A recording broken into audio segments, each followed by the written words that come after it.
Welcome, friends. Welcome. Thank you so much for being here. My name is Julie Morris. I'm the pastor here at Mount Cross Lutheran Church, and we are so happy to welcome you into our sanctuary that does not have air conditioning, but we can handle that, right? There's a little bit of a breeze, yeah. And we're kind of close together for the sake of video and audio, so hopefully everyone will be able to hear well. I am so grateful to CLU, Clergy and Laity United for Economic Justice, for inviting 3 Camarillo congregations to host these 2 immigration forums. So thank you to Betty Stapleford and Nan Waltman and Tim Helton, who are on the board of CLU. Thank you. We needed somebody to organize us, and you did, so thank you very much. And thank you to my colleagues from our sister churches in the 3 congregations partnership, to Pastor Albert Kim from Camarillo United Methodist, and Father Michael Anderson from St. Columba's Episcopal. So glad you're here. Yes, yeah. And everybody's welcome. I look forward to hearing about what other faith communities and nonprofit community organizations are represented here. There is much to do and to talk about. But first, we will say a prayer. And this prayer is a prayer that we can pray along with our farm worker neighbors. It is the prayer of the farm workers' struggle that was written by Cesar Chavez. So let us join with our friends who labor on our behalf. Show me the suffering of the most miserable, so I will know my people's plight. Free me to pray for others, for you are present in every person. Help me take responsibility for my own life so that I can be free at last. Grant me courage to serve others, for in service there is true life. Give me honesty and patience so that I can work with other workers. Bring forth song and celebration so that the Spirit will be alive among us. Let the Spirit flourish and grow so that we will never tire of the struggle. Let us remember those who have died for justice, for they have given us life. Help us love even those who hate us, so we can change the world. Amen. Amen. We are pleased to have with us leading immigration advocate Vanessa Frank, who spoke to our assembly last week at St. Columba's about our broken immigration system. And she explained why it is so hard to gain legal status. Today, Vanessa and colleagues will lead us through how we can be involved in supporting and defending our community. Vanessa Frank has been advocating for immigration rights since the fight against Proposition 187 in 1994.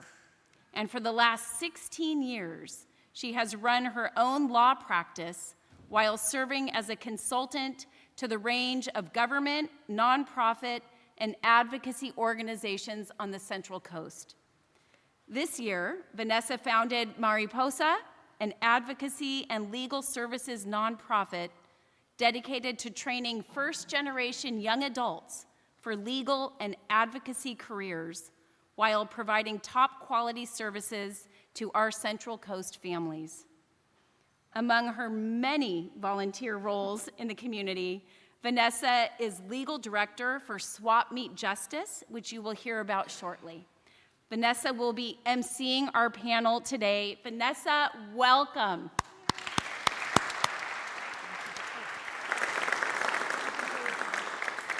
Thank you. It's so nice to be here, although St. Columba's was nice too. And then next week, are we going to the Methodists? Let's go. Just keep the party going. So good afternoon. Thank you, everybody, for coming, and for people on camera. Is there a camera? No. Okay. Oh, hi. Okay. Thank you to everybody. Today, I'm not going to speak very much. I'm going to introduce sort of an all-star cast of people in our own community, in our county, throughout the county, who've been working for years or weeks or days or decades for justice for our community. This is a really challenging time. It seems to be getting more and more challenging every day. As an attorney, it just seems sometimes overwhelming. But I wanted to frame this as there's a lot of need, and I've seen over the decades a lot of performance of caring and a lot of performance of participation, and we just don't have time for that. We just don't.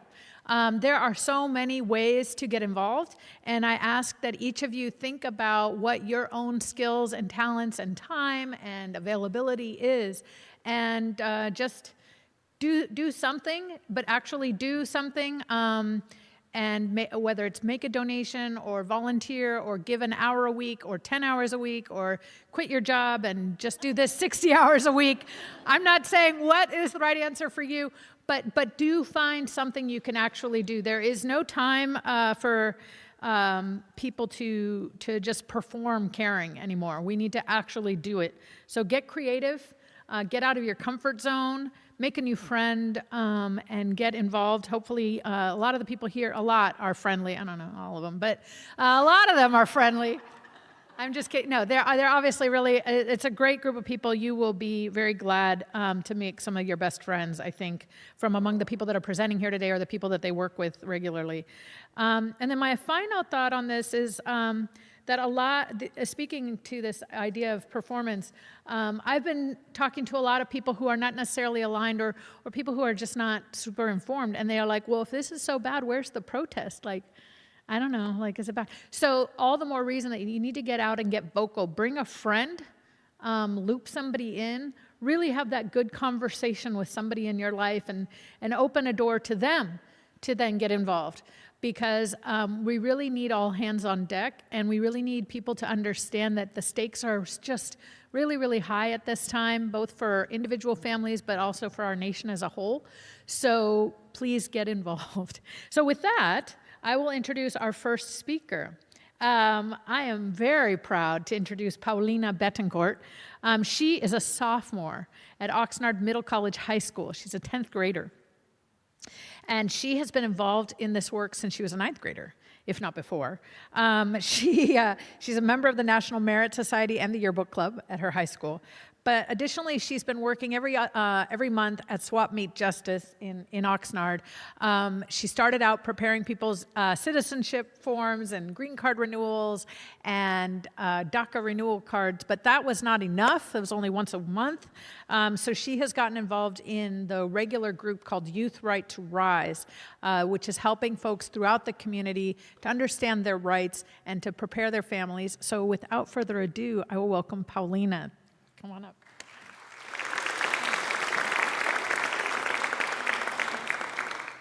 All right, thank you so much, Vanessa, and thank you everyone who invited me here to speak today. It's great to see you all, and good afternoon.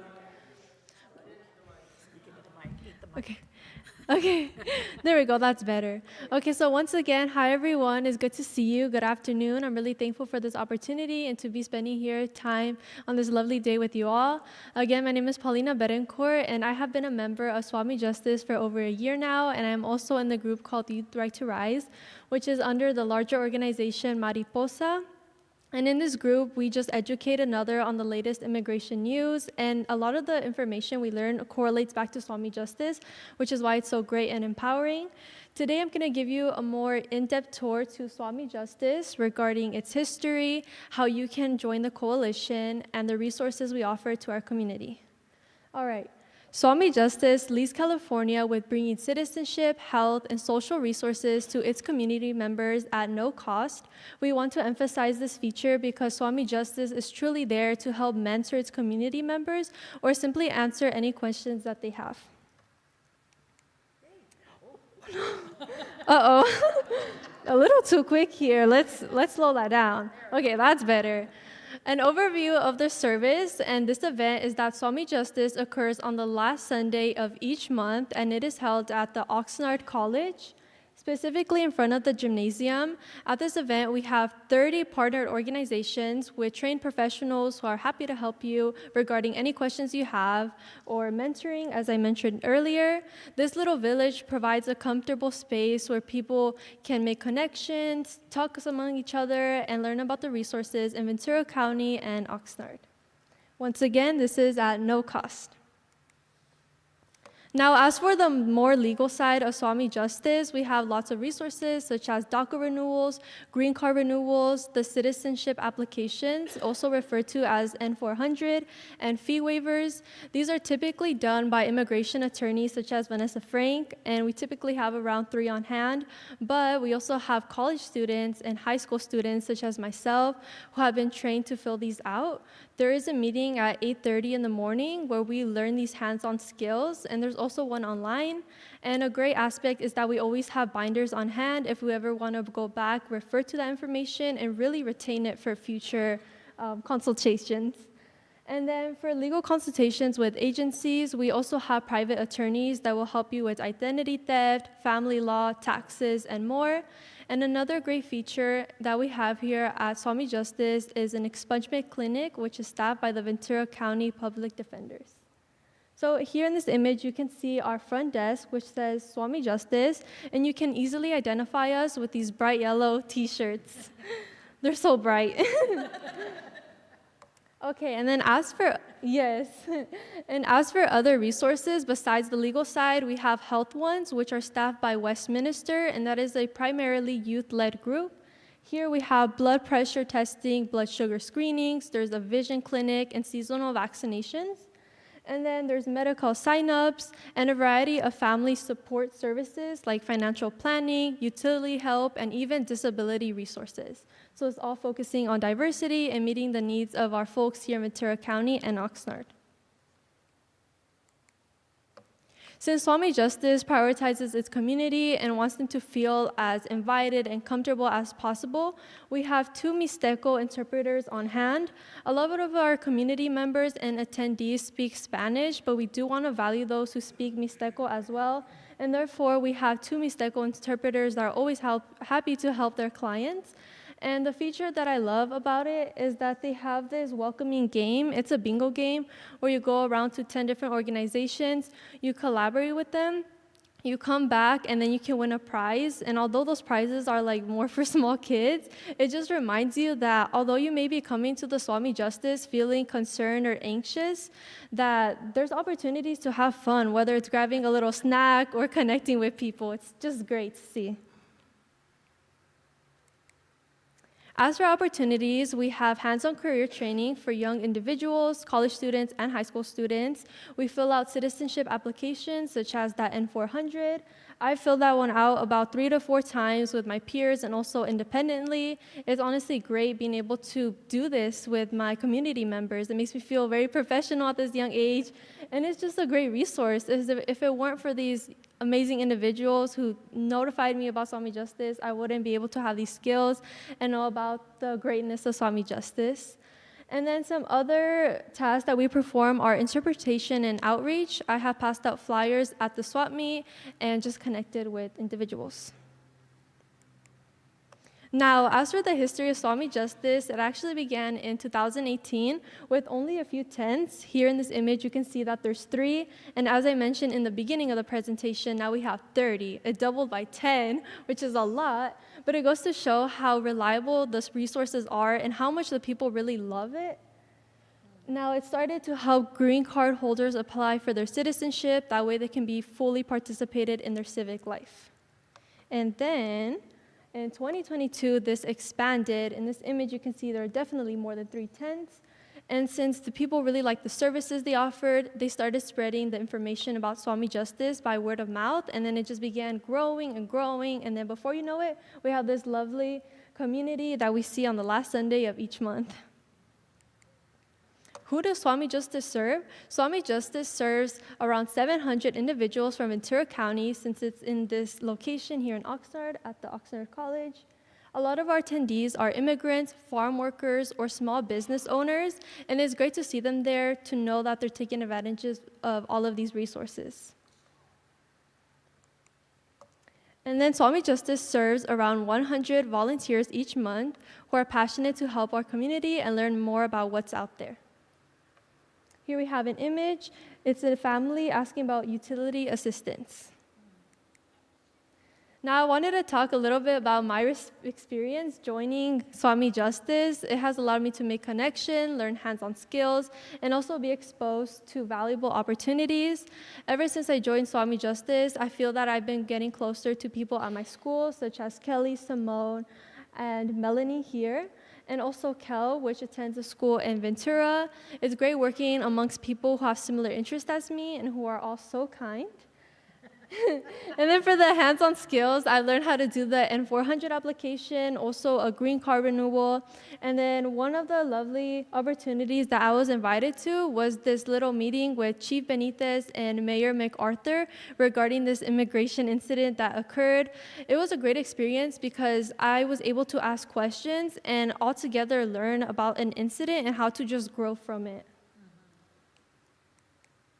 In summary, Swami Justice is a very reliable event and resource that occurs on the last Sunday of each month over at Oxnard College.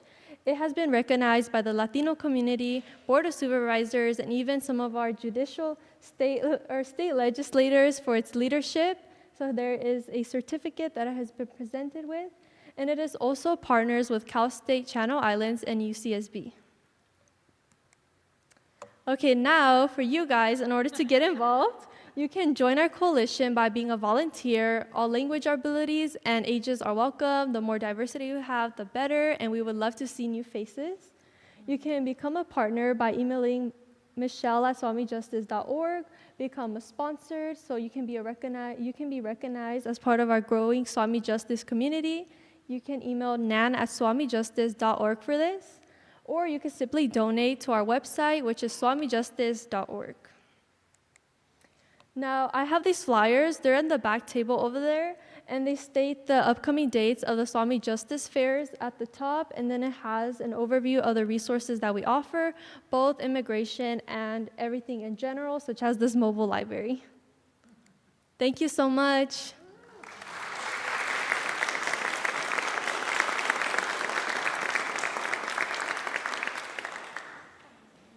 Does anyone have any questions or comments?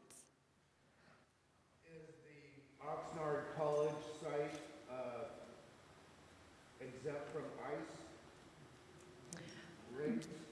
We have team members who have walkie-talkies that are spread around the campus, and they always notify each other if they see any suspicious vehicles. So usually there's no ICE on campus, and our members try their best to inform another about any suspicious activities.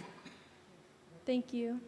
Yes? I just want to bring to people's attention that food share of Ventura County feeds about 5,500 individuals every Wednesday afternoon out at College Park. We have to get there pretty early, get in line. There's some city ordinance or something that we can't stay open past 4 o'clock, which is really hard on foreigners. Because Thank they you. often, they get there too late and the food's already gone. Yeah. But that being said, I just wanted to bring it to the attention of those people. Yes, Has that thank been you. brought up to Mayor MacArthur or anyone at City Council about that ordinance? I don't know. I can ask higher ups at the organization I volunteer for them, and I'll check into that. But I don't know what it was, but I just know they have to have it. Did everybody? Yeah, there's a microphone. Oh, I'm done. Yeah, we can't hear you. Sorry. I'm just curious whether you have considered expanding this to other locations in Ventura County. Vanessa. Yeah, I'm one of the co-founders. It's 30 tents. It's a huge thing. When we first started, I just came from an event in another city. The word of mouth, the sense of security takes a long time to build that credibility in the community. And so it seems simple to just like throw a few tents, call a couple lawyers, but then people don't feel comfortable and it takes a lot of time. So yes, and if we get funding, we can do that. But it's mostly volunteer run and we don't have the capacity to expand. So we're looking at, we're open if you have substantial funding. As you saw, it's like about $10,000 a month. So if we can find that in another community, we can be there. If we can't, we can also sustain organizing work to get buses. There are other organizations that do citizenship fairs, and like we'll hear from Buen Vecino. There are other citizenship fairs, but the idea of this general collaboration and outdoor free collaboration among organizations is unique in the state, and it's a labor of love. And I wanted to clarify the answer. Somebody asked earlier if Oxnard College is exempt from ICE. That's not a thing. You can't be exempt from law enforcement. So no, every place is open to law enforcement, including the place that we're sitting in right here. Keep voting. No, for the video. It's because of the video. Just related to that, I've talked to a couple folks about swap meet justice, and they're worried that going to it would make them a target. And I'm just curious. Okay. I mean, I don't think going to swap meet justice makes you a target. It's the swap meet. Right. It's Oxnard College swap meet. It's happening right now. It happens every Sunday. We are out there once a month, but the event happens every week. Oh, and gotcha. people, Okay. I mean, the marketplace. It's a marketplace. Yeah. Like, go buy a tire, get a gift for your niece's quinceañera, whatever. Like, that happens, and it happens at Ventura College, and there are monitors. We'll hear about that in a minute. So there are people that are helping to monitor, but just going to swap meet justice itself is not putting a target on your back, either as a volunteer nor as a person seeking service. But you are out of your home. Keep voting. Any other questions or comments? We're going to have time at the end when we'll have all the speakers at the front to kind of mix it up and mingle. But thank you. Thank you so much. Let's see. Next, I believe, is Matt. Yes? Yes. Next is Matthew Bigelow. Matthew is a volunteer right now with 805 Undocu-Fund or 805 Immigrant Coalition, and he fills a variety of roles, including rapid response, training, and community patrols. I have to have them all written down because he's done so much. He's been involved, he was involved the last time Trump was in office, but this year he really found a new gear. He's a former elementary school teacher, and he's in the bilingual program in South Oxnard, and he volunteers also with the Ventura County Community Foundation as a reader and evaluator of the scholarship fund. So I want to welcome Matthew up here to talk more about your work with the Rapid Response Network. Come on. Hi, thank you, Vanessa. Can everybody hear me okay? I'm a little taller, I think. So thank you all for being here and for your interest in uplifting the vulnerable community. As Vanessa said, we need all hands on deck. I'm here to talk about the 805 Undocu-Fund's Rapid Response Network. And so when I say Rapid Response Network, possibly you have a certain image in your head of what that conveys. I know when I tell people that I am in a Rapid Response Network, I usually get something like, oh, you're those people that show up when ICE is there, and you photograph them, and you take pictures, and you give them, I was going to say H-E-L-L, but I'm in a church, you give them a bad time, and you document, and you read the rights to the individual being detained, and okay, yes, all of that is true. We do that. That's a core function. Responding to ICE presence is a big part of what we do. We either confirm that ICE is there, send that back to our dispatch so that they can get the word out to people in that area that it's not safe for them to go out, or we quell a rumor, and our dispatchers send that out to say, hey, it's okay, that wasn't ICE, it was a brand new black SUV with tinted windows that somebody didn't put a license onto yet. So that is a big part of what we do. I do want to comment that for a lot of people, this is an uncomfortable position to take because you are necessarily putting yourself into an adversarial relationship with armed, sometimes not following the law, agents who are there to enforce some kind of an action. And a lot of people find that to be a level of risk that they can't accept.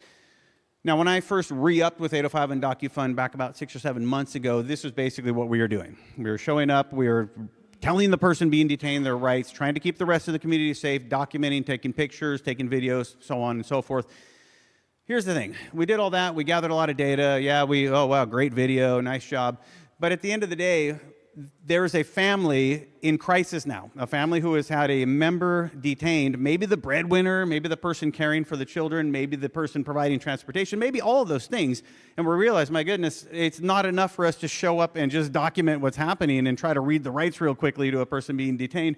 We have to help support this community a lot more through this continuing crisis. So to that end, we've been able to develop a lot of other volunteer roles that have a range of risks, some a little bit higher, but some with absolutely no risk whatsoever to your personal safety, where you will never be encountering law enforcement or ICE agents or armed rogue people trying to snatch people off of the streets. So I'm here to talk to you about some of those opportunities, and I'm hoping that maybe you'll have an interest in them and that you'll want to attend one of our trainings. And I've got some flyers and things I'm going to leave back there where you can get more information and maybe sign up for a training. So let's go to the next slide. Oh, I'm sorry. Thank you. That's much easier on me. I know that my time is short, so I'm not going to go through all this long information. But basically, 805 and DocuFund is an organization that's part of a larger organization called the 805 Immigrant Coalition that supports the rights, the dignity, the security of the immigrant population and tries to help form resilient communities. We operate in San Luis Obispo County, Ventura County, and Santa Barbara County. Did that a little out of order. So let's go ahead to the next slide. So I want to talk about some of these specific roles that we play and the opportunities for volunteers. The first one we have on the list is community outreach. That's kind of what it sounds like. It's getting the word out. It might be as simple as you going around your neighborhood, your friends, your family, various businesses, letting them know who we are, what we do, giving out the rapid response phone number. It could be at an event where a lot of people are present and you're at a table passing out information. As Vanessa may have mentioned, I do patrols at swap meets with a variety of other volunteers, one of whom is here, in fact. We watch the entrances, we patrol the area, we have a coordinated response. That's our task there. But at the same time, we also have the opportunity to engage with the community, talk to vendors, talk to shoppers, get the word out there, spread the support that we're giving so that people feel a little safer. Community outreach, it's not a no-risk job, but it's a very low risk. The main risk is that you're going to encounter a person who's very much not in favor of what we're doing, and they want to forcefully tell you about it. Most of my interactions have been cordial, but I have had some pushback. That's about the highest risk there. Spanish speaking is not required. Bilingualism, I should say, is not required. It can be helpful, but definitely not a requirement. The next thing we have on here, dispatch hotline operator. This is really the vital link between a community member in need and the resources we're able to provide. There's generally one of two reasons somebody is calling our hotline. First one would be that they think they see ICE activity, and that's when the rapid response comes in that I mentioned to you earlier. The dispatcher must notify the group that's most geographically proximate to where the event is going on so that they can show up and document and report back what's happening. The other reason somebody might call the hotline is because they've had a family member detained and they need legal help, maybe they need rent assistance, they need a direction. They're in crisis and they need to know how to link up with resources. The dispatcher is there to make sure that that is provided. Now, this position is utterly safe. You're doing it with your phone, in your home, at the park, at a friend's house, at your job even. And nobody knows who you are. Your phone number's masked, so it's a very safe position. Now, bilingualism, Spanish and English, is required. That's the language that most of the calls come in. However, if you're trilingual, with that third language being Mixteco, I'm just going to stop talking right now and sign you up, because we really need that. The next thing we have here is mutual aid. To me, this mutual aid, it's very beautiful. It really came right from the ground up, volunteer-driven. You may have a situation where a volunteer is involved in some other organization that has a service or a resource that's needed by the communities we serve, but maybe that organization doesn't have the people power, or doesn't have a place to get this done. And so that volunteer is able to connect the one organization with our network of volunteers to deliver that good or service. There was one that happened maybe a month and a half or 2 months ago where an organization one of our volunteers worked with had a bunch of school supplies, a lot of backpacks and pencils and crayons and things like that for needy students, but they had a large inventory and weren't sure how to get it out to people. That volunteer plugged into our network, set something up over a weekend where families could come and get those supplies, and they gave out dozens and dozens of backpacks. It was very beautiful. Other people work with things like Food Share, Friends of Farm Workers, and they're able to coordinate food delivery. So working in a mutual aid event, these things come up from time to time. It's not really on a schedule, or maybe you have contacts with some organizations that you can plug into our network and get a good or a service that's much needed out there. This does not require you to be bilingual, no whatsoever, and there's really no risk to it. You're just there providing a good or service. I will say this, it's very rewarding as well. I already kind of talked about responding to ICE activity.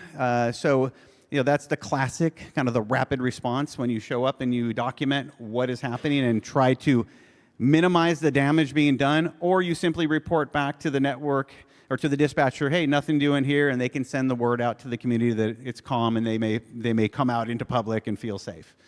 Can you go back, please? So I think that might have been me that did that. Okay, legal observer. A legal observer is a very specific term. We partner with the National Lawyers Guild, and it's a training you receive and a certification to be able to act as a legal observer, which is somebody who is present at large gatherings where there is likely to be law enforcement. Basically, the job of the legal observer is to document the actions and interactions from the law enforcement towards the participants. So it's very important for that person to remain neutral. You're not there chanting and shouting and carrying a sign and marching, because your notes need to be unbiased, because they may be needed in the case of some kind of a legal action due to an activity engaged in by law enforcement. So we do provide extra training for this. I will say this is one of the higher risk activities, the main reason being that, boy, if you're going to these kind of events and protests where there's police and there's demonstrators, you're in a high-tension situation already where tempers can flare, so you may find yourself in the middle of something that is that could be harmful. No bilingualism, however, is required, and we provide the additional training. Accompaniment is basically going with somebody to somewhere they need to go. It may be you providing a ride to somebody who doesn't have a ride. Maybe the person that did transportation in their household has been detained or deported, and so they need a ride to their doctor's appointment. It could be somebody who has an ICE check-in or a court hearing, and they just need somebody for that psychological and emotional comfort of not showing up alone. Really, all that's required here, bilingualism is not required. It can be helpful, just, I don't know, I don't like uncomfortable silences, so I'd be blabbing away in whatever language I speak to the person, whether they understood me or not. Maybe you make a little conversation. It's not really required in any way, though. All you need is a driver's license, insurance, and a vehicle. Is there something on the... No, that's okay. I think it's just something, yeah. And so I have a colleague with me here as well that in just a moment is going to come up and talk about another area of assistance that we have been really leaning into strongly, especially great community leaders like the one that's going to come up here momentarily. Another way for you to get involved that I don't have as much experience with, so I'm going to have her speak to you. But before that, I want to go to just a couple other, one more. Let's go another, one more. This is just some information that we have to help out affected families. This is our rapid response phone number. Say if nothing I've said to you sounds like anything you want to do, that's okay. This is a number you can pass out to vulnerable people, for people to know that's a number they can call to get a response. This is a place where they can go and try to get information about their loved one if that person's been detained. And then we have our website, 85docufund.org. Like I say, if nothing of this appeals to you, you may feel free to give us a donation to our operating fund, or even we have the emergency assistance fund, which goes directly to families that have been affected by ICE raids and ICE activity. So that's a great way to contribute as well. I hope to see you out there, though, and I'm going to have Beverly come on up and speak momentarily to give you information about another area where you can get involved with us. Yeah. Thank you so much. Yes, so as you see, there's so many different ways to get involved. So Beverly came, she's pinch hitting for somebody else who is pinch hitting. So thank you so much for stepping in. Bev is a first generation immigrant, having grown up in a Central Valley town. And is this the slide? Is this your slide? Oh. But that's okay. This is a good one. That's a good one. No, go back to the other one, the blue one. Yeah, that's a good one. Yeah, that's the number. And we have little flyers. This is the number that Matthew was just talking about. Bev came to Camarillo and totally fell in love with the city. I mean, who could blame her? She's the mom to Pasita and Teddy, who are rescue pups, and a guinea pig named Moo. And she gets a lot of support from her husband, Corey. Bev is a graduate of political science from Berkeley. And I'm just going to scroll and get to that. She's currently working for the Cultural Affairs Department in Thousand Oaks. And she was elected to the Valley Recreation and Parks. She's on the Pleasant Valley Rec and Parks Board of Directors as a recreation specialist. So I'm very proud to introduce Bev to talk a little bit about work being done here in Camarillo City itself. Thanks, Bev. Woo. Hi, everyone. Thank you so much for having us today. So kind of going off of what Matthew was saying, so just to clarify, I'm currently an elected official for Pleasant Valley Rec and Park District. I serve on the board, and I'm serving as chair this year. I say that I'm speaking in my unofficial capacity, but just so that you have a point of reference of kind of my involvement and some of my expertise. I am a stay-at-home mother at this time. I'm fortunate enough to be able to be with them, and as a result, able to dedicate a lot of time to this cause.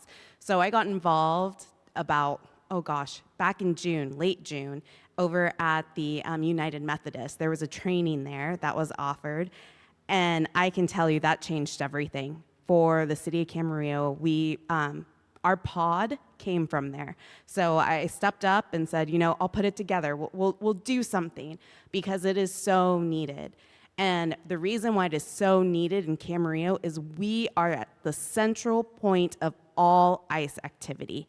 So at 321 Cortez Circle, that is where they take and process detainees. Everything evolves out of there, all across Ventura County. I think it's even gone to Santa Barbara. So we have a patroller there. They take and record instead of us chasing ICE out in the wild, we're like, hey, let's start where they start from and figure out where are they going. So it has helped deter and curb some of this activity because they know they're being watched. I was at the July 10th at the ICE raid there. And I literally went just to hand out red cards because I heard people were being taken. The night before, on July 9th, there were over 60 speakers at Camarillo City Council. And we were all saying, hey, we feel unsafe. Let's do something. This is happening. And then the very next day, people were tear gassed. So it is important for people to keep showing up to Camarillo City Council, to come during public comment, even if it's not on the agenda, because that persistence is what's going to get us to change. Camarillo City Council has not done anything. And it is an absolute disgrace because you have other cities doing things. Even Simi Valley is doing something. That's how bad it is. Like, Moore Park did something immediately. They hosted a Know Your Rights, and this is something we have been asking for. Over at the city of Oxnard, Mayor MacArthur hosts a roundtable to at least have these conversations with key stakeholders. You have Ventura County, or Ventura and Ojai, who passed the CARES Act. You have Thousand Oaks, who gave $100,000 to the Neighbors Fund. So all of these things are very tangible things that our Camarillo City Council can do as well. They released a video that is already outdated that also included the sheriff. Now the sheriff says activists are the ones sowing the discord. No, they are not. They're the ones doing the law enforcement's job of keeping our communities safe. So that is where we need you to come in and help patrol. So instead of responding to ICE, for example, Somas Ranch Apartments, They are a completely vulnerable community. Those are all field workers. And there's only one way in and one way out. ICE comes, they are absolutely in danger. So what we've been doing is, that is another location. So between Cortez and Somas Road Ranch Apartment, those are kind of our key focuses. So we're trying to get folks there as early as 4 in the morning because that's when people start to go out, and up until 6 p.m. to capture people who are also coming in back from work. They have already been attempted twice from ICE raids. Unfortunately, we had, 3 times now? Oh my goodness, I hadn't heard about the third one. So because we have had folks there, we've been able to drive them out. So it makes a difference, being there, documenting, and I will tell you, being on July 10th, I was there to give out the red cards and whatnot, and I saw the line of whatever ICE agents were there, and I was like, people are not going to believe what is happening. So I recorded, I went live on Facebook so that there was absolutely no doubt that what was happening was real, unedited, and everything. I was terrified, I was crying, and there's some people who will get in people's face. I'm like, that is not me. I was like, I wanted to be the neutral bystander, to be like, this is what's happening, and even so, I had a weapon raised at me twice sitting in my car. I have the footage, I have all of it. And even so, you had so many elected leaders there that were able to speak to it, and so it has really caused them to step up. So a lot of those leaders were from those cities that are mentioned. We did not have anyone from Camarillo City Council there, even though it happened in Camarillo. And their argument, one particular member's argument is it was unincorporated. That is not what the news is saying. That is not internationally known. Oh, unincorporated Camarillo.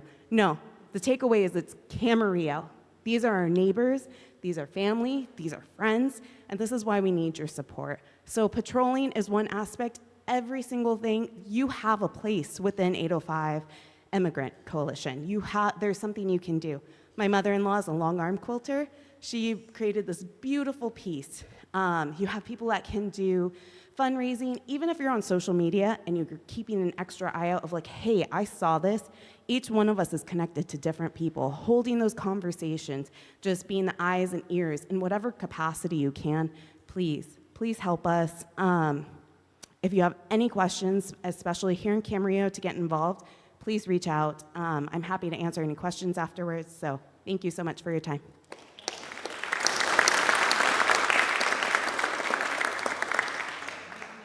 As we go, do you want to come up and do Q&A, you and Matthew? Yes. Yeah, go ahead. I see someone. Oh, is there a microphone? Okay.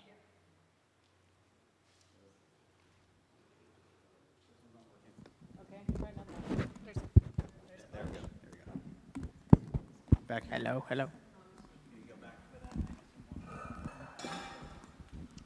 On the farm workers' housing Yes. off of Somas, I know you go to the road and you stop ICE and you get them to turn around because it's private property, basically. Have you gone to each apartment to try and educate them? I know that's a daunting exercise, but to have each family know their rights so that they don't open the door? Yeah. So first and foremost, unfortunately, we cannot stop ICE. So even now, we're encountering some pushback, specifically from the property manager saying this is a private property. Even patrollers can't be here. And so we're kind of on the outside, again, just monitoring, being able to have a response and whatnot, and keeping people informed about the alerts. And then to answer the other part about know your rights sort of thing, there was back in January, I believe, a resource fair hosted by Friends of Field Workers for folks to be able to know their rights. The day that there was an attempted ICE raid, we went door to door, putting flyers, red cards, whatever it is. And we're just in constant communication with the community as to what their needs are, so that they're the ones telling us what they need instead of us saying like, oh, we think this. So we always want to be in conversation with them. I want to follow up a little bit on that and just say, yes, that Bev is right. We can't stop ICE physically. We operate within the law, and we're unarmed, and we're nonviolent. But they like to operate in the shadows and in the dark, and that's why the rapid response team likes to get out there quickly, because sometimes just a presence of people filming them and documenting and showing the many times illegal acts that they're doing is enough to get them to back off and go away and try to come back some other day. It's also why we patrol at the swap meets, because if we pick up on ICE activity, we have a coordinated response that involves all of us swarming and filming and trying to stand to loudly declare that they're there. And sometimes that's enough for them to say, you know what, too much hassle, too much filming, too much documentation, we'll get out of here and do it again somewhere else.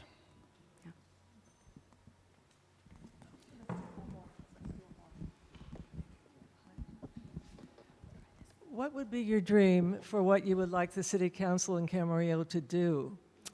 And how could we do that? The dream. There is, Vanessa and I have had conversations about this, and I love the way she phrased it, is what is the version of filling the pothole for immigration at City Council.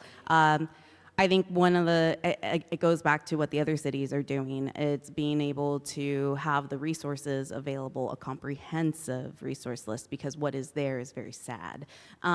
There also needs to be the distribution or some funding at least to either the Neighbors Fund, a legal defense fund, supporting our supervisors, pushing them. And I think that's one of the things is they'll tell us, oh, contact your federal officials and whatnot.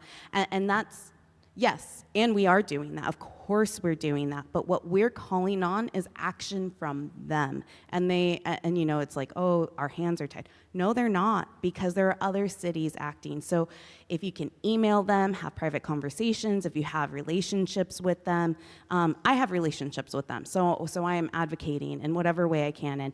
And it's the more people that show up, because there will be like, you know, 1 or 2 MAGA folks that'll show up and somehow they're getting the attention. But if we can just keep overwhelming them with, no, we need action from you. That's the dream, is just having the community come together and say, we need you to finally do something. It's been 2 months since the raid. So for them to establish pushing for the Neighbors Fund, for them to host these workshops. Yeah, so it's having them do the actions that are similar to what other cities are doing, because they have done none of that. So go ahead. So there are a multitude of things, and it's time to get creative. So that's City Council's job. But some things that other cities are doing is providing funding to support mutual aid, or funding for legal support, doing trainings, training their staff, educating, putting out signage, supporting housing developments to do signage and say that they have their back, speaking with their contracted police services about how they want police services to happen. Every city is individual. Every city's needs are specific to that city. I'm going to turn to our next person who has some thoughts about how elected officials can take action. But to set it up, it is really important that elected leaders understand that this is the will of the elected people. I've been meeting with a lot of leaders lately, and they say, well, you know, I know these people are showing up and they're doing hours and hours of public comment at city council meetings, at board of supervisor meetings, but really this county is really purple at best, because a lot of people don't feel that way and they vote. And so if we can demonstrate to them, no, actually, a lot of people feel like this county went 60% for Kamala Harris, and this county was not in favor of rogue actors being a paramilitary force in our nation and grabbing people off the street based on racial profiling or other illegal, even regardless of what the Supreme Court says, methods. If we show up and demonstrate, no, we actually, as a county, do not support these tactics, we actually want these funds and trainings and support, then that can start to push our elected leaders to see that there actually is support for this. So with that in mind, I'm going to welcome Willie Lubka, who perhaps needs no introduction, but I'll just say he's the founder of, or co-founder or founder of Buen Vecino out of Thousand Oaks. They are one of the organizations that does regular citizenship fairs, and he also, through Buen Vecino, coordinates the ICE out of Ventura County Coalition. He can tell more about that. Willie's been a wonderful partner through the years, so welcome. Thanks, Willie.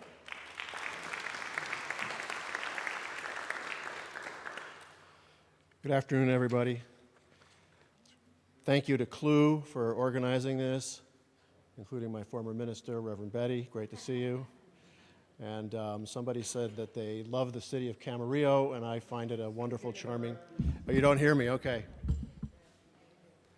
Better? Yes.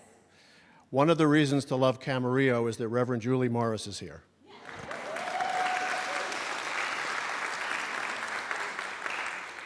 She is the shit. And if you don't know what that meant, you can Google it. It's good. Buen Vecino, do I have a clicker? Let me try it. It's this?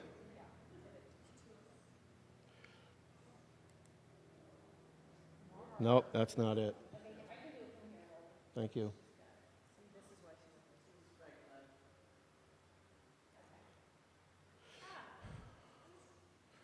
We were founded in the end of 2016 while we were all awaiting the beginning of the first Trump regime.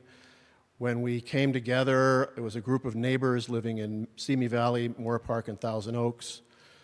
We tried to get an organization called Cause to open up an office in our part of the county because they were doing great work that we admired. And they said, there's nothing like us up there, and it is needed, but we're not going to open an office in East County because we have a profile of where we set up shop, and your areas don't really fit the model. But you should start a new group, and we will help you. And so we've been close with Cause for the last 9 to 10 years. We partner with them all the time, as we have done many times with CLU. And so we came into existence first as just a loose-knit group of neighbors. And the word Buen Vecino means good neighbor, so we support good neighborship. In our mind, that means a lot more than just the person who lives next door to your physical home. It means being a good neighbor to everyone in the community and striving for a just, welcoming environment for all where people's human rights are respected. We believe cities should be good neighbors, and countries should be good neighbors, and churches should be good neighbors, along with us as individuals. We eventually became a incorporated nonprofit, so we now have staff, and we do a variety of things, which I'm going to run through briefly some of. We're really kind of a beehive of activity, so I can't cover it all, and I want to really focus on one thing in particular, which Vanessa mentioned, which is a coalition called ICE out of Ventura County. So we're very active in civic engagement, so that includes things like registering people to vote, holding candidate forums. This was a workshop we did to help people who are interested in running for office someday learn how to do it and hear from successful people who have done it, in particular, people from marginalized, excluded communities taking power. And we do a lot of our outreach in Spanish. And I just want to take an aside. I'm so regretful that I didn't get a chance to say this before Paulina left, but she is amazing. And Vanessa mentors people like her and has for years, and thank you for that great work.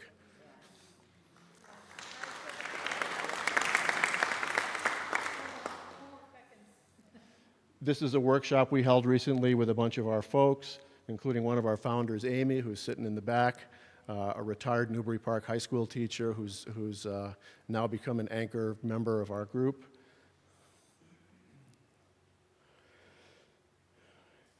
More of our folks. The people are the favorite part of my job, so got to show them.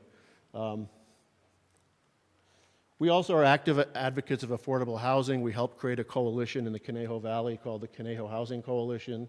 We serve on a countywide coalition with Linda and the Housing Trust and Cause and many other great organizations. And all these issues are connected, okay? They're not separate, like unrelated projects. They're all, in our minds, completely intersectional, if you will. We do lots of community education. We found that one of the best ways to do it is one-on-one in person. We table at public events a lot, and we talk to people who come up, and you can have that trusted warmth of being in person. So this is a couple of our volunteers handing out Know Your Rights cards and talking to community members about the rights we all have if we're in this country. You can see this is a little old because we were also handing out COVID kits.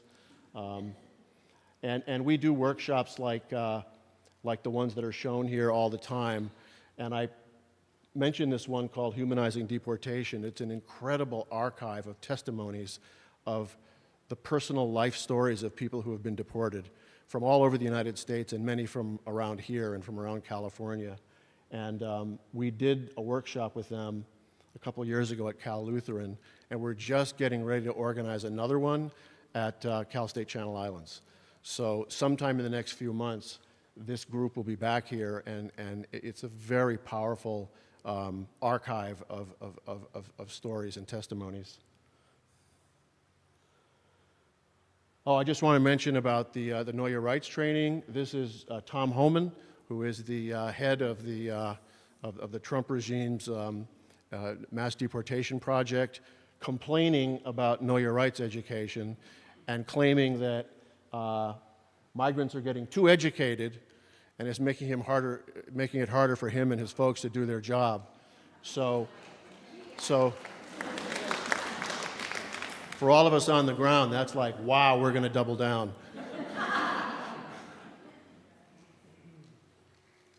And the theme of what can advocates do, I wanted to just call your attention for a moment to the fact that there's often legislation at the state level, at the national level, and sometimes even at the county or local level that is immigrant friendly and that makes things better, tangibly better for our neighbors.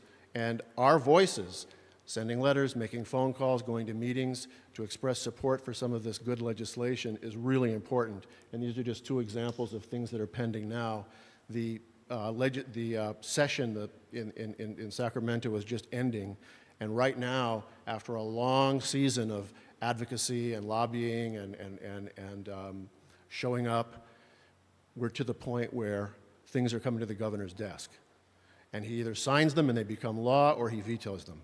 And one thing we're supporting is SB 81, which has been supported by nurses and people in the healthcare industry, which would restrict immigration enforcement from doing something they've been doing, which is coming into hospitals and clinics to arrest people.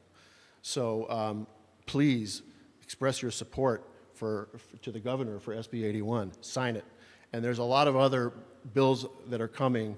We're not going to go through a whole litany of those right now, but listen to what trusted organizations that you're a member of, if you're a member of a union or if you're a member of a faith community that supports immigrant rights.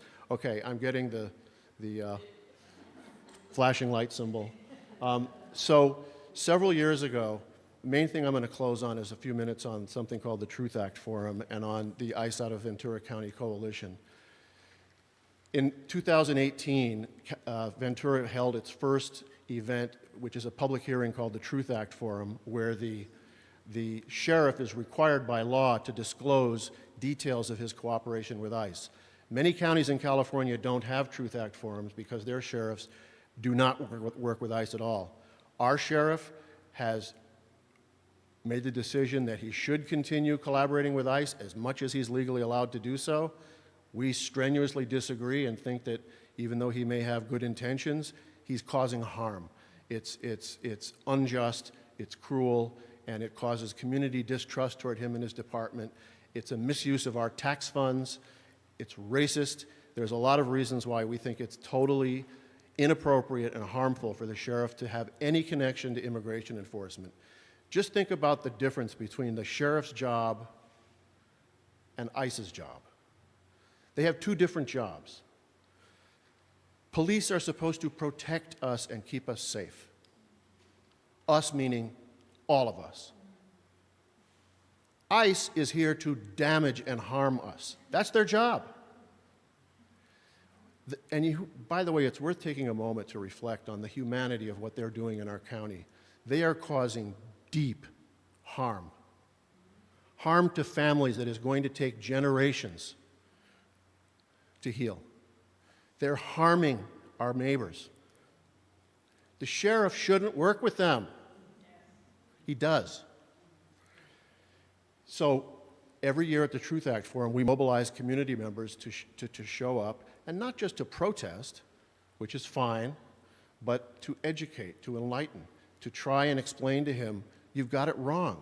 If your job is public safety, what you're doing undermines that. You should completely draw a line between your job of public safety as local police and the work that the federal government does. They really don't need your help. They really do not need to use Ventura County tax dollars to deport people.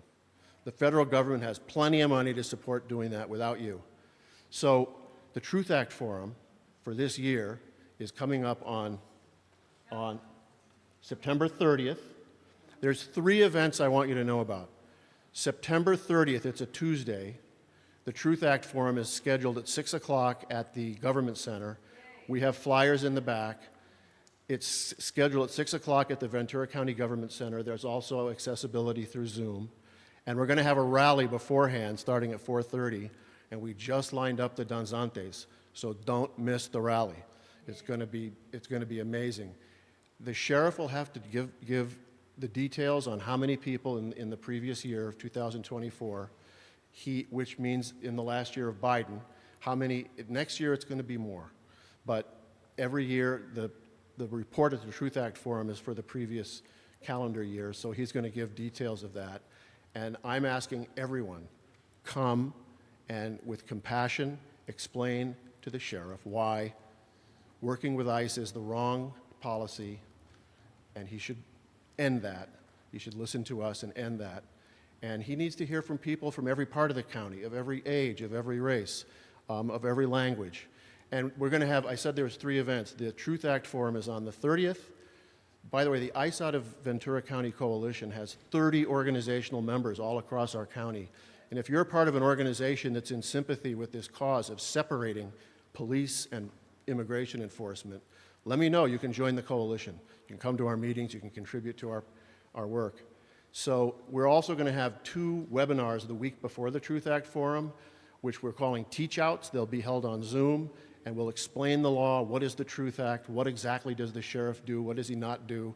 How can you help prepare your public comments? One will be in English on Monday, September 22nd at 7 o'clock, and one will be in Spanish later that week on the 25th. The speakers are absolutely superstars, so if you can possibly be there, sign up, it's free, and there's flyers in the back with a little QR code that you can use to register. Okay, I think we're doing a rapid response training on the 29th if you want to come, and we already heard a lot about the Rapid Response Network, so I won't repeat what's been said. Thank you.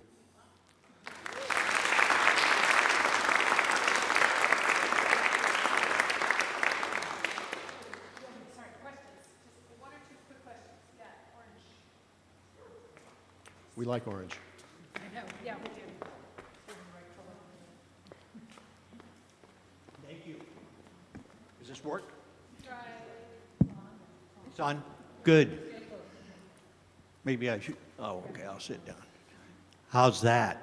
That's excellent. Yeah. Thank you for your time and coming to speak to us today, all the speakers. I will echo what you said. I'm a former City of Seattle government employee. I worked closely with Seattle Police. ICE was involved. It did harm the relationship citizens had trusting their Seattle police. So the separation is critical.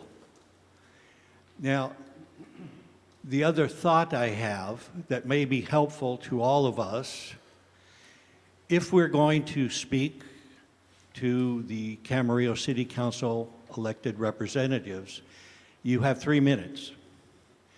Talking points are essential, if we want to drive home a consistent message, a clear, consistent message. And we'll need to be relentless in communicating that repeatedly. So I don't know if there is like 5 key points. You know, I heard some of them, like funding, like not cooperating with ICE, holding our Ventura County Sheriff accountable to delivering public safety services for those who live here and not assisting ICE. But if there are others, it would be so important for everyone to come to the next Ventura or Camarillo City Council meeting, remind them of that, and also remind them that some of the other cities have taken action already. Is that correct? It is, and we're urging everyone to join Bev and other local leaders in continuing the pressure at the Camarillo City Council. I just want to also respond to your comments. First of all, right on, fantastic. Please come to the Truth Act Forum if you can. Here's my business card. I'll give you a ride if you need one. Well, you can zoom in then from, they're probably going to cut us down to 90 seconds. We will create like a toolkit with talking points, and it's good to actually write it and practice it a couple times, because if you go over, they'll cut you off.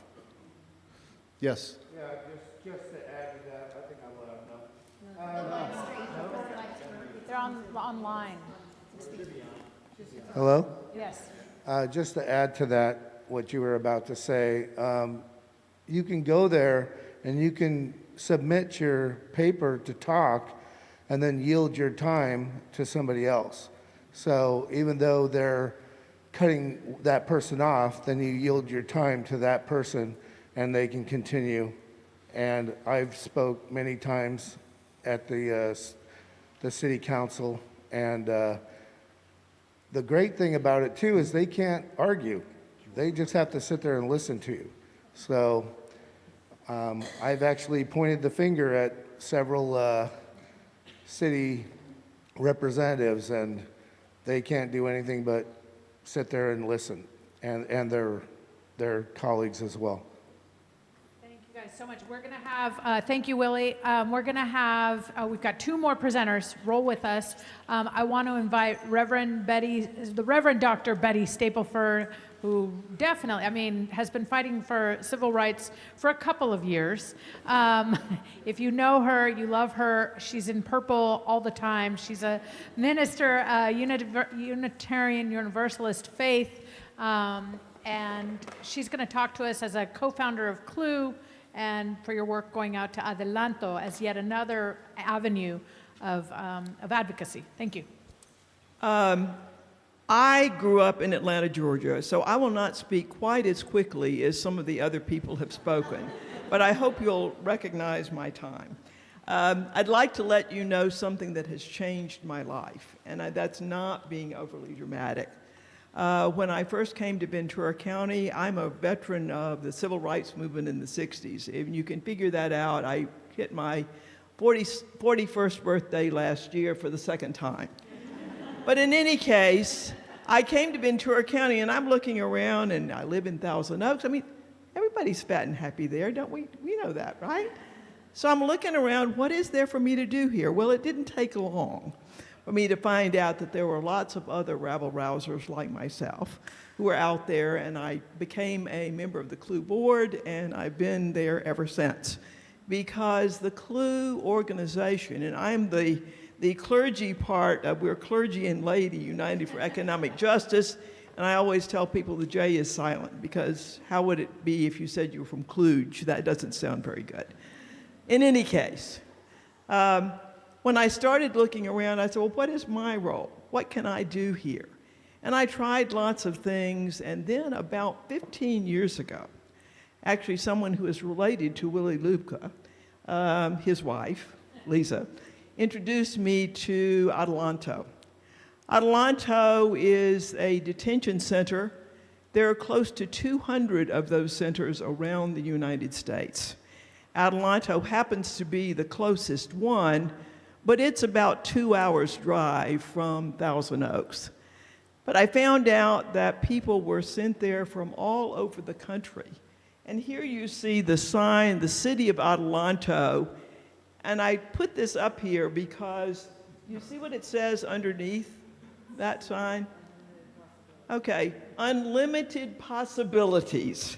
Out in the middle of the desert, there are these unlimited possibilities. Well, you can probably buy a house more cheaply out there.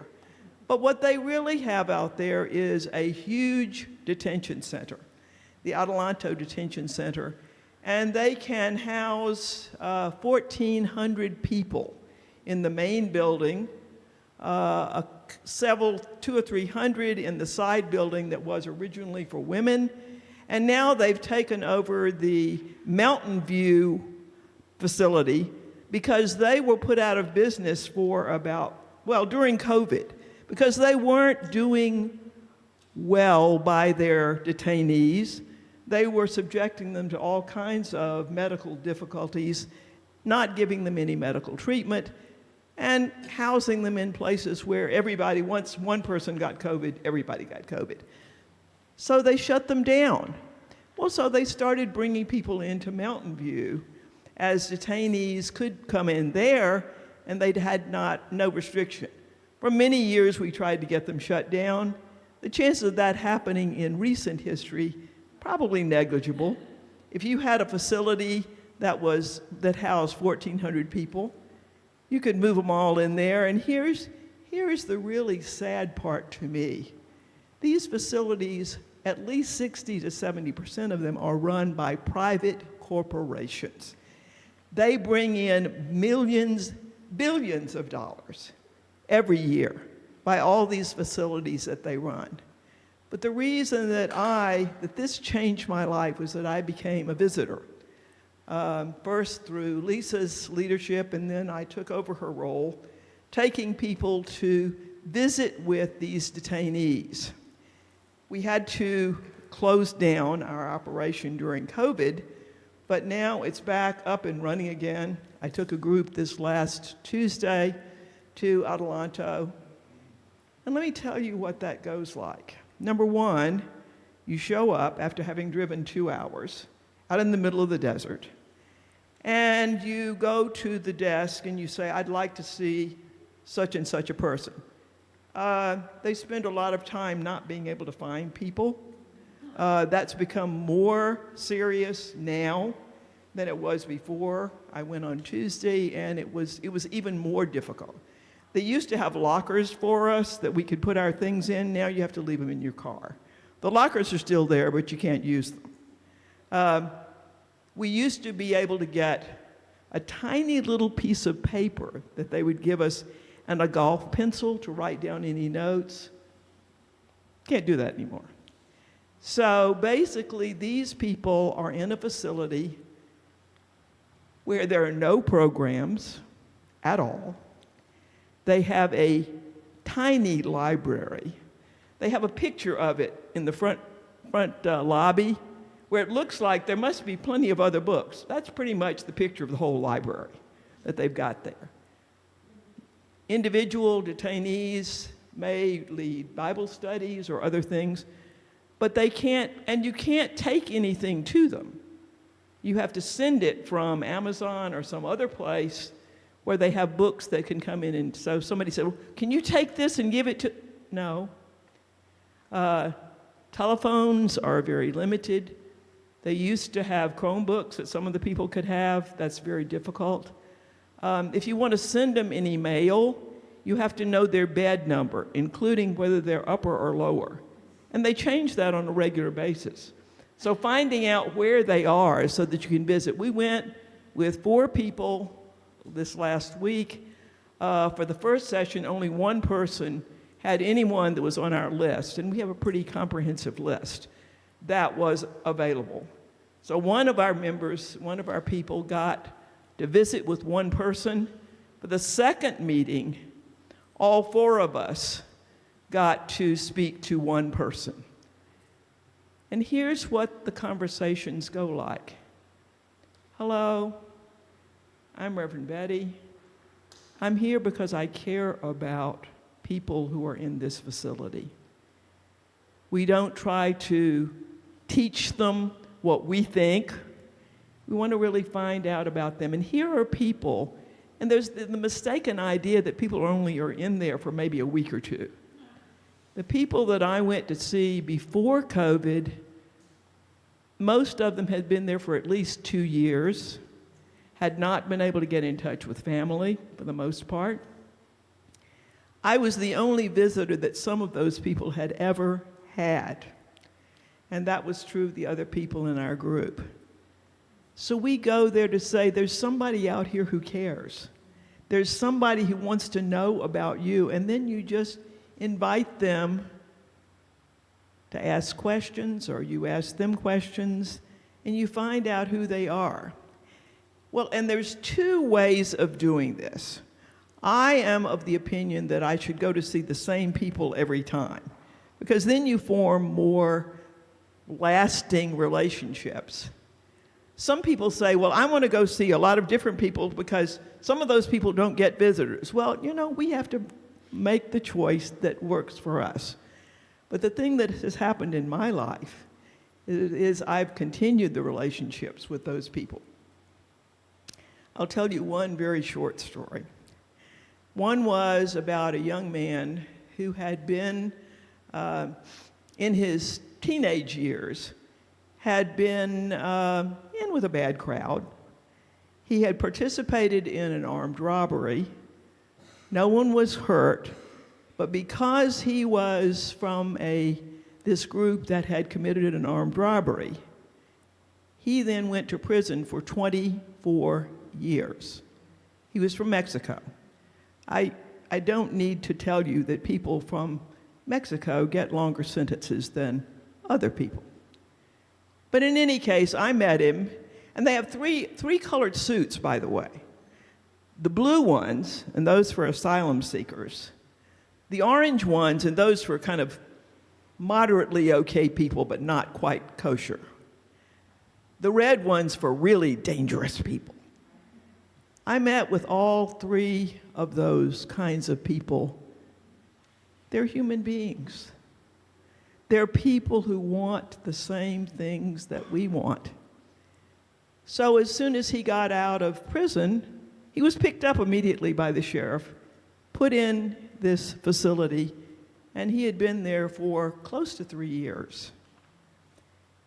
That young man, and he wasn't so young anymore, although everybody is young compared to me, but in any case, he had been in that facility, had family here, but family that couldn't drive 2-3 hours out into the desert. So many of them had not seen him for all that time. And finally, and he was fortunate enough to have a lawyer, but unfortunately a lawyer who could not wipe out, once you've been in prison, the likelihood of your getting getting released from prison with bond. And by the way, just to let you know, bond for these people nowadays is somewhere between $30,000 and $50,000. So it's not something that just everybody has lying around that they said, oh, here, take this. So he eventually was deported back to Mexico. And the last call I got from him, he couldn't even speak. He just could cry. And there was really not much I could do for him. Now, not all stories end that way. Some of them end happily. Like the young man who was deported back to Kenya, lived there in danger because he was a gay man. And Kenya is not very safe for gay men or people. And he eventually, through an organization known as Rainbow Railroad, got sent to Brazil, where he is now gainfully employed and learning Portuguese at a very rapid rate. He and I had an amazing, just one quick addendum. One of the young men that I met and talked to, and by the way, I speak no Spanish. So most of the people that I talked to were people who were either English speakers, which a number of them were, or they were from Africa, where most of the people do speak English. And this young man who is now living in Rhode Island, who said, I'd like to come visit you. And I said, okay. So he flew out. We had a week together, very different than talking through a glass at the detention center. But it's changed my life, and I'm really glad it started up again. I took the people last week, taking another group in October. Unfortunately, that trip is already filled in case you're all going to rush up and volunteer. But I will be doing that at least once or twice a month, probably as long as I can manage. Yeah, thank you.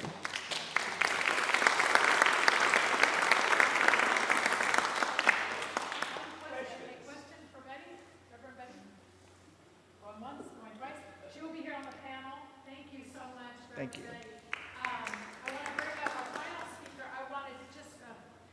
Just to reinforce, recent policy has come down that now people who have entered the United States without a visa ever are no longer eligible for bond. So everybody, just to double down on what Betty was saying, most folks who are in immigration detention do not have a criminal record at all. They are being detained simply to keep track of them, I guess, during their immigration proceedings. And that number will exponentially grow now that nobody's eligible for bond unless they entered on a visa. Meanwhile, stock prices for Geo Group and Core Civic are going up because they're publicly traded companies. With that said, I want to bring up, it's always ray of sunshine. That's what we're here for. I'm going to bring up Linda Braunschweiger, who has been working and advocating for affordable housing in this county for a couple of years also.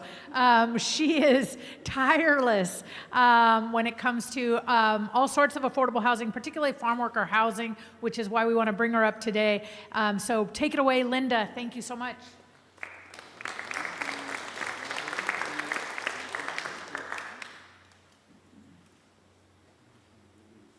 I'm the short one, so. Whoop, how's that? That works?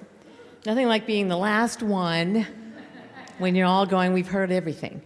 And also just found out about this on Friday night. So I don't have a lot of pretty slides. So that'll make it go faster too. I am the current vice chair and one of the founders of House Farm Workers. And that's what I'm here for today, but I am also the founder and CEO of Housing Trust Fund Ventura County and the Housing Land Trust Ventura County. So not too busy. But actually, House Farm Workers is an organization that was started in the early 2000s by a group of us who, some from the ag community, a number of us who were in finance and banking and in housing, just recognizing that this population of farm workers were never getting housing. You know, they were in very substandard housing. They were afraid to poke their head up and lose what they had. And we're like, this just isn't right. There's nobody advocating at that time for farm workers.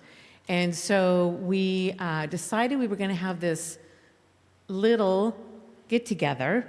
And we thought, gosh, you know, if we have 50 people, we're going to be super excited about it.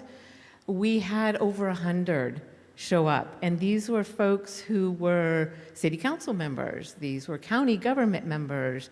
They were bankers. They were investors. They were housing folks. They were all the advocates.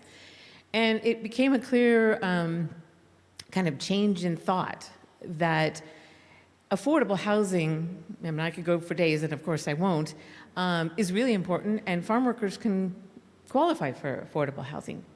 But they don't. They weren't getting into the housing.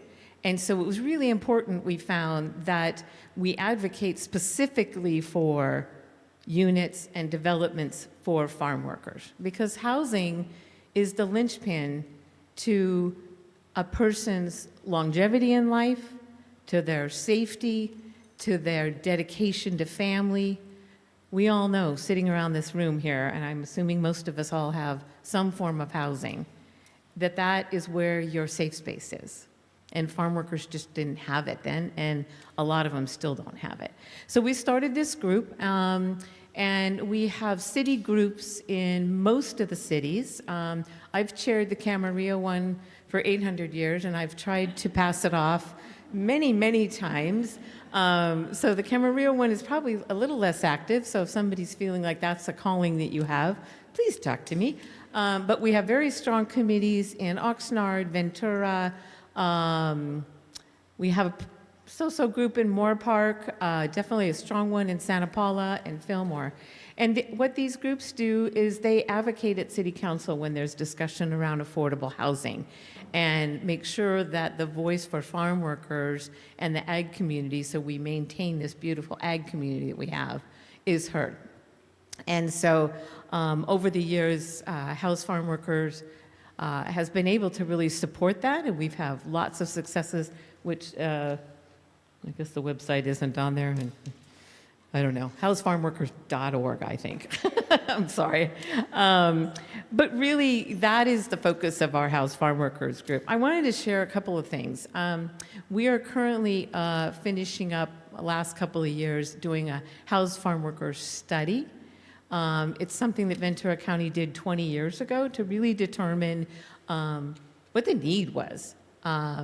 And we're doing it again because as a person in finance and banking, and I go to try to fund affordable housing developments, the data was so old, and we didn't really know how many farm workers were here. And so I just lost my train of thought. That we're advocating. No, what was I talking? Oh, the study. Thank you so much. It's Sunday afternoon. I'm sorry. So we're doing this study. The county is funding it, and it's getting national attention. It's also gotten a lot of statewide attention. So, but some of the statistics I thought you might find interesting is that 45% of farm worker households share a dwelling intended for a single family. So that's usually with one or more, many times 3 or 4 families or individuals sharing a home. And that home frequently is 2 to 3 bedrooms. So think about that.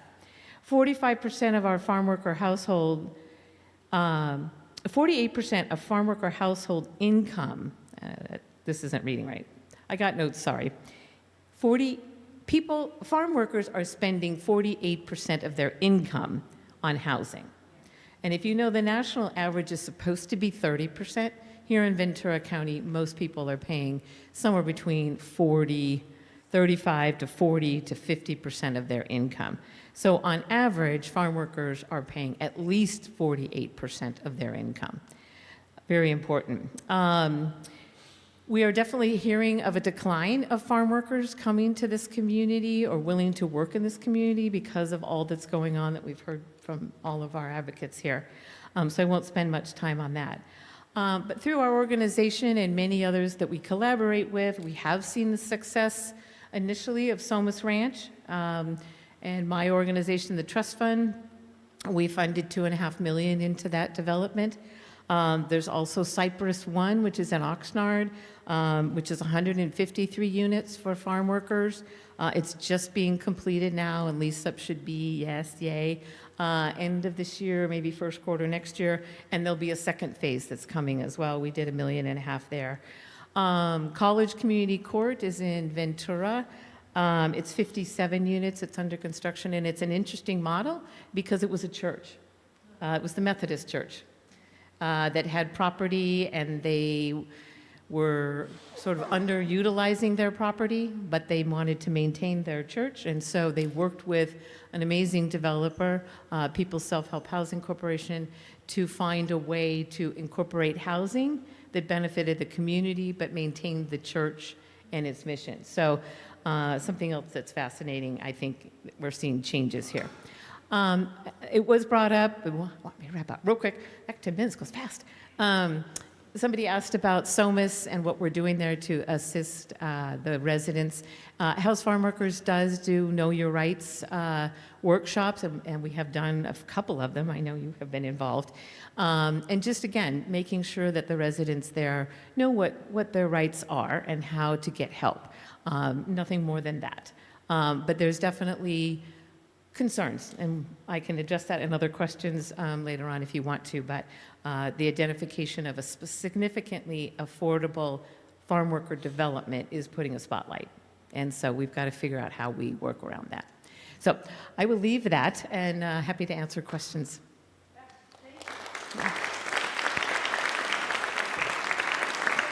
No questions. Okay, cool. Okay. No worries. So I apologize, we're running late. So we were gonna do, sorry dear. We were gonna do, kind of have a panel. So we will continue to do that if you guys can stay, to the extent that our speakers can stay. I can stay, I've got nothing else to do. What else am I going to do? We're just going to keep talking about immigration and people's rights and protecting democracy until you guys want to go home. So stick around. But I wanted to, before we transition into sort of an open dialogue, which we have these chairs, but I don't know if we'll figure out if you guys want to stand or sit so people can see you. But I wanted to just thank them very much, and Paulina, for coming today and spending their Sunday afternoon with us and educating the wider community. And I hope we can welcome you guys in to this crazy family. As you see, like, the diversity of work that's being done in our community, there's a place for people to get involved, and you don't have to just sort of spiral and see that, like, oh my gosh, stuff is crazy and out of control and there's nothing we can do. There's a lot you can do. Thank you, Dan. I keep forgetting, I have one prop. It's this pink piece of paper, and it's on the table in the back, and it lists all the different organizations that you saw here today. And as you can also see, I hope we've been able to give you a little color that these issues do intersect. So if you have some experience in housing or banking or law enforcement or activism or cloth, what were you talking about? Quilting, textile work. I mean, there's all kinds of ways to get involved and all kinds of talents and skills. So please join the family of advocates. It's so rewarding. It's very helpful rather than just sort of sitting there and worrying day after day about how the world is turning and doom scrolling. I know. I thought you were saying also give money. Also give money. You can also donate to any or all of the above. So with that, I want to thank our speakers, but please stick around and let's have them all come up and we can just kind of take questions as a panel. So thanks. Come on up, guys.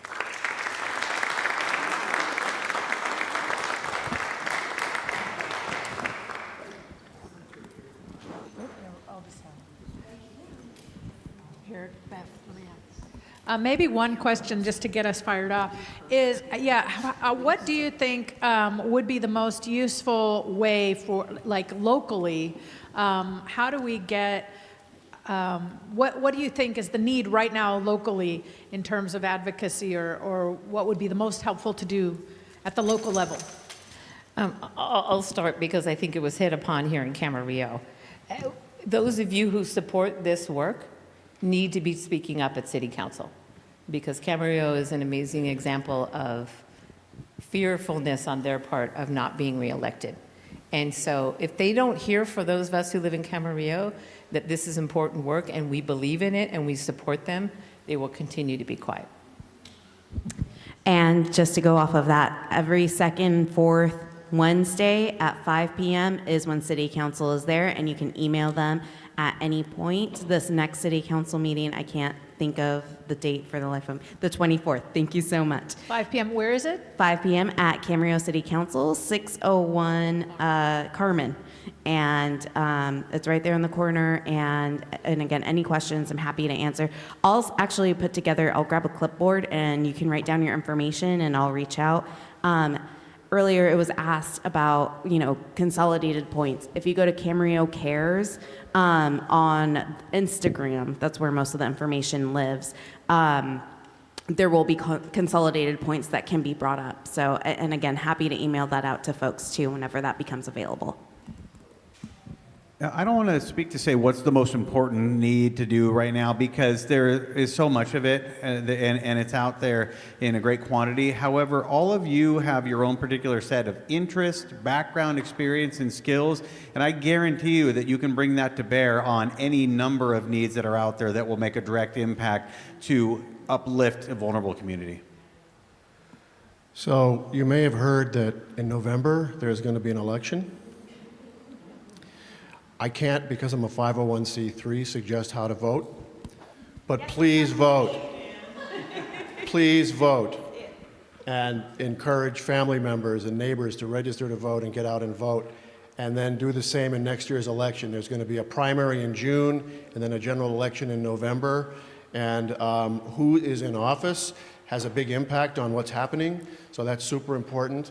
I would also like to say that the Rapid Response Network needs more volunteers. The more we can get, the better, including operators who are in the safe space at home answering the calls, as well as people who go out and patrol. If anyone's up for that, you can get a buddy to go with you if it seems a little intimidating, and it's really important. And have empathy, people. Yeah. Have empathy for what's happening. People are really being hurt right now in our community very deeply, and it gets talked about a lot without the empathy, and that's really important. These are human beings, they're our neighbors, and that includes people who may have a criminal record. I don't know about you, I have a criminal record, okay? I made a mistake when I was young. I was incarcerated. I learned from it. Now I'm a father, a decent human being, and that's the normal path people are on. Let's treat everyone equally. Let's have our criminal justice system not discriminate against someone based on where they were born. I guess from a personal point of view, or if you're hands-on people, and I am, if you can find a way there's so much fear out there.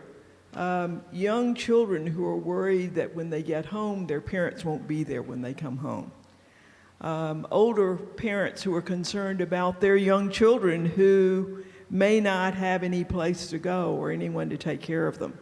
So if you can act, if you know some of these folks, get them the red cards, talk to them about the fact that you're concerned, deliver groceries to their house, offer them transportation to a doctor's appointment or whatever.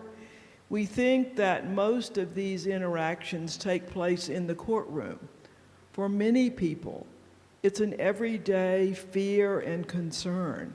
And they need just a little somebody who just cares, who wants to say, I am so sorry that this terrible thing is happening to you, and I want to help to make it a little bit lighter. So that's me.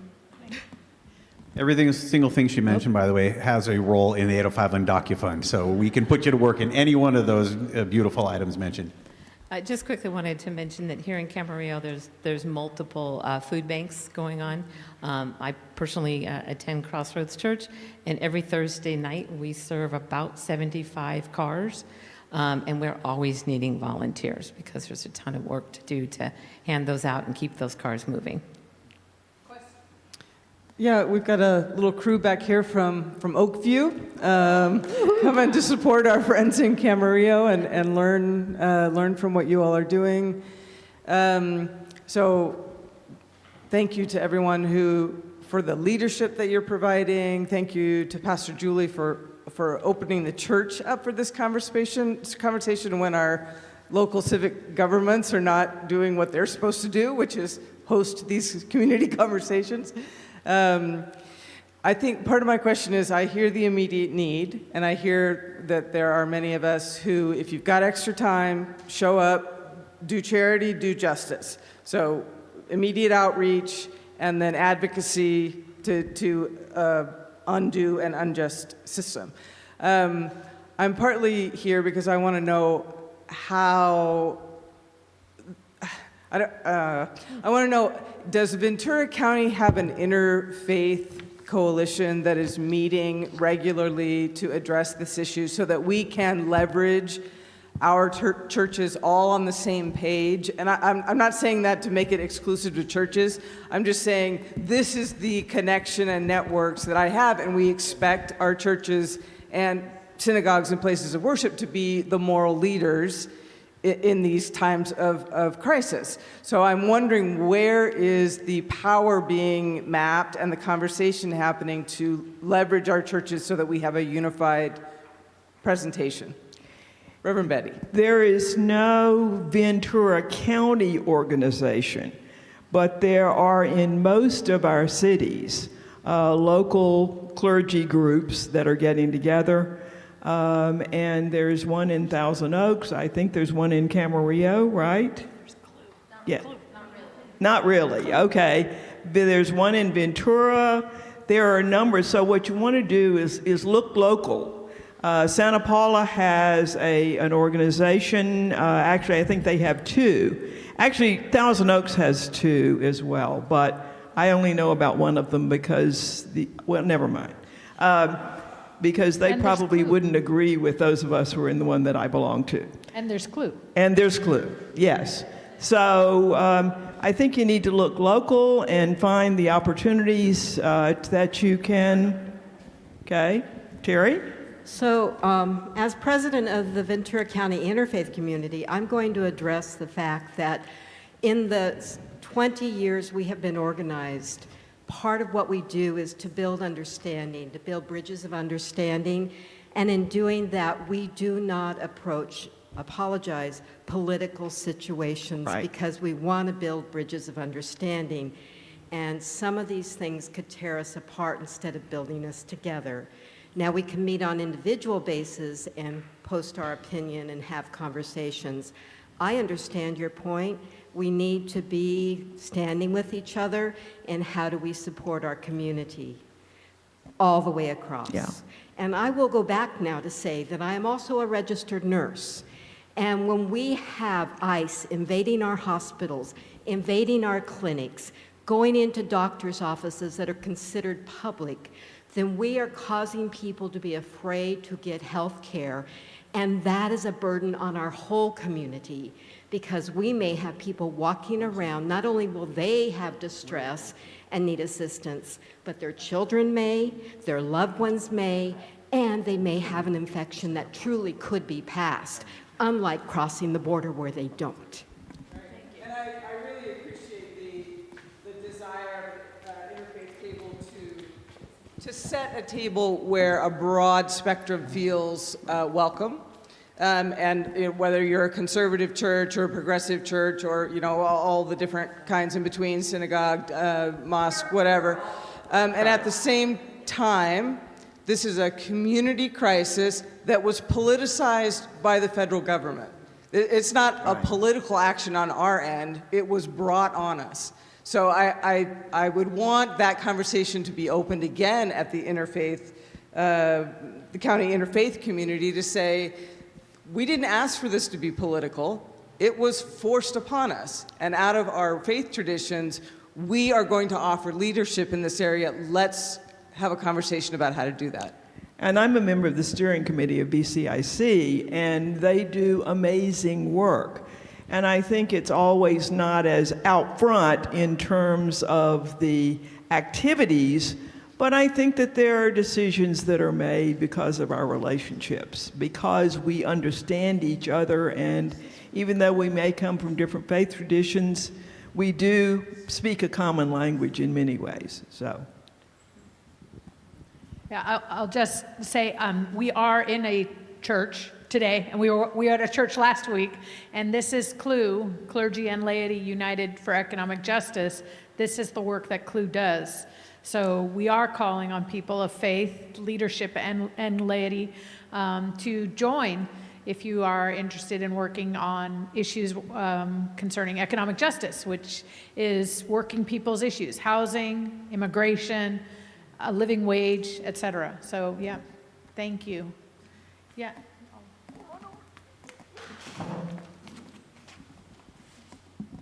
You know, for faith groups, we've talked about things that individuals can do, share your work with you, donate to you. And I think the donation idea is one that's been playing in my mind. We're coming into a season of holidays, Thanksgiving and Christmas. I've had the opportunity to talk with Pastor Julie about the notion that when special times come, and oftentimes there's special services, that perhaps we can take that opportunity as collectively, as individual churches or groups of churches. Mount Cross has the wonderful opportunity to be a partnership of 3 with St. Columbus and United Methodist Church here in Camarillo. These are some groups that can use our money and desperately need our money to help others. So look forward to the take those opportunities to make those donations designated for that purpose, I think. We couldn't have said it better. Thank you. Yeah, thank you.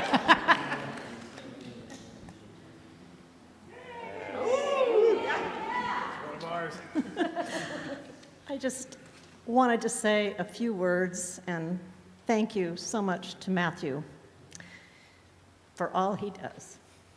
I've been volunteering the last few months at the Ventura College swap meet, and the funding from that swap meet goes to student scholarships for first-gen kids. And to see half the vendors there and people terrified to come is heartbreaking. So we pass out the red cards, we pass out our yellow flyers, everything's bilingual, and we show people how to text their number to 805 on DocuFund. And you can write the word alert in your text message or alerta in Spanish, and you get alerts where ICE is in the Tri-County area. It's humbling to be there. We get thanked all the time, even by the college police. They're really happy we're there. They're supportive. The foundation is very supportive.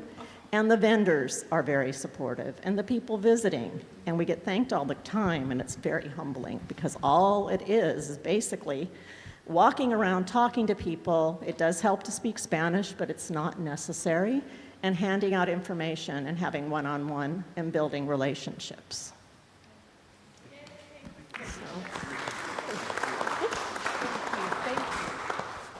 And we wear orange. Yes, that's the, yeah. Orange or white. If you speak at city council or board of supervisors meetings, you wear orange or white as part of the movement. Did we talk about the butterflies? No, I didn't have time for that. Okay. Well, ask a friend. Are there other questions? Other issues? Well, thank you. I guess I want to thank you guys so much. It's really, it's been so much fun to work with people over many years. More recently, I'm starting to see, no, all of you, I've worked with all of you for many years. We're all getting old. But we continue the work for justice, and we really are super, as you can see, there's just, once again, there's so many ways to get involved, to learn more. I encourage you to learn as much as you can, but really put your faith and your learning into action. That is what is required right now. People are taking advantage of the fact that people are not marching in the streets. They are using this as an excuse. They're saying, well, you know, I mean, 1 or 2 people come out, and I had the joy of listening to people say, well, 2 full days of testimony at the Board of Supervisors meeting. I mean, that's kind of like a small interest group. So yeah, it's very easy to write this stuff off. And these are the forces that we're battling right now, are people that will write us off. As Willie was saying, it's this lack of empathy. And I hope and I encourage you to get involved. The more you can interact with people and learn the stories and then share the stories. Each of us has been impacted, as Betty was talking about, the stories of the people that you've been able to meet and work with.